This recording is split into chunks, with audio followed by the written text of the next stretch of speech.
नमस्कार दोस्तों, मेरे यूट्यूब चैनल में आपका स्वागत है। तो मैं आपको बहुत ही प्यारा एक हल्दी गीत सुनाने जा रही हूँ।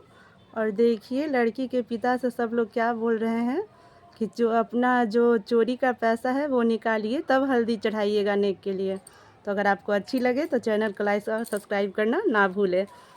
और मेरे जो छोटे बाबू हैं वो हाथ जोड़कर आप लोगों से विनती कर रहे हैं, तो आप लोग सपोर्ट ज़रूर करें। गाड़ल चोरी का निकल अपना पापा, गाड़ल चोरी का निकल अपना पापा, तबे रउआ हरदी चढ़ाई जी, अजी तबे रउआ हरदी चढ़ाई जी।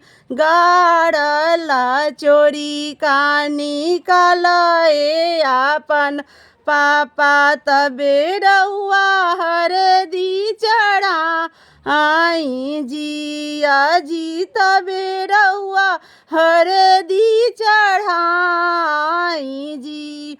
इहे हरदिया सबे गुण संपन्न, इहे हरदिया सबे गुण संपन्न, सुरति दिहल भगवान हो, आहो सुरति दिहल भगवान हो।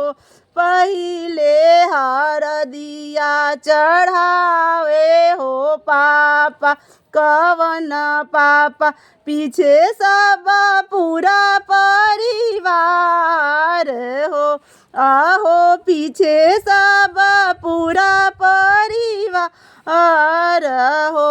आहे गाड़ल चोरी का निकली हो पापा, तबे रउआ हरदी चढ़ाई हो, आहो तबे रउआ हरदी चढ़ाई हो। आहो गाड़ल चोरी का निकली हो पापा, तबे रउआ हरदी चढ़ाई हो, आहो तबे रउआ हरदी चढ़ाई हो।